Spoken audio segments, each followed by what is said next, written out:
Bonjour Gérard Irigoyen. Bonjour Jean-Philippe Denis. Gérard Irigoyen, vous êtes professeur émérite à l'Université de Bordeaux, ancien président honoraire à l'Université Bordeaux 4.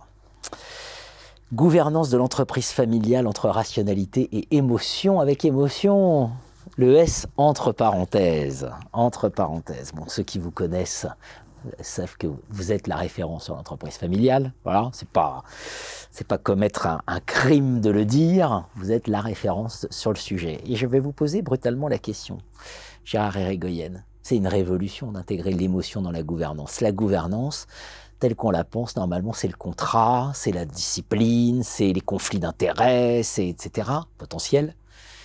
Et vous nous dites l'émotion, l'émotion, l'émotion. Bien, effectivement, je prends un peu des théories traditionnelles à contre-pied.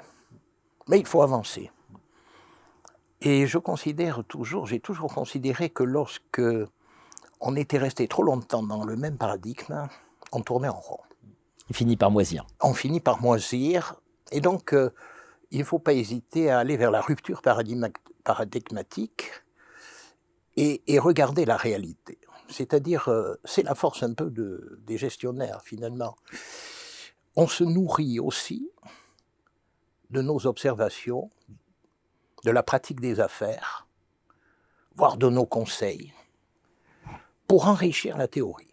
On ne doit pas perdre de vue ce cadre théorique est fondamental, mais ne pas hésiter à le faire évoluer, parce qu'on a très bien regardé la réalité. En fait, c'est une rupture avec l'homo economicus.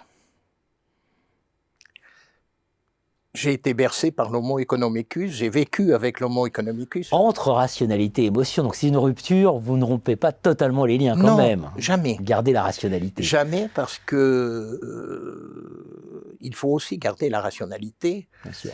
Mais je pourrais dire que l'émotion est rationnelle. Il faut. Pourquoi cette évolution s'il n'y a pas totale rupture? Pourquoi?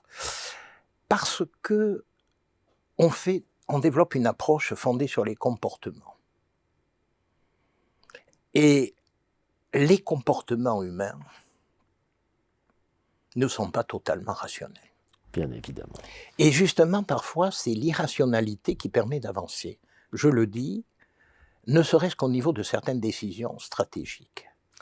On va en reparler de la façon dans laquelle mais vous voyez, l'entreprise pour avoir familiale... discuté avec certains grands dirigeants d'entreprises familiales qui m'interrogeaient sur l'intuition.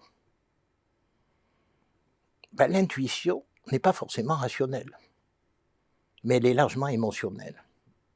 Et l'intuition permet souvent de prendre de bonnes décisions qui, in fine, s'avéreront rationnelles. Et si on n'agissait pas souvent à l'émotion, on ne prendrait jamais des décisions. Je vais vous poser une question un peu vache. Tant mieux.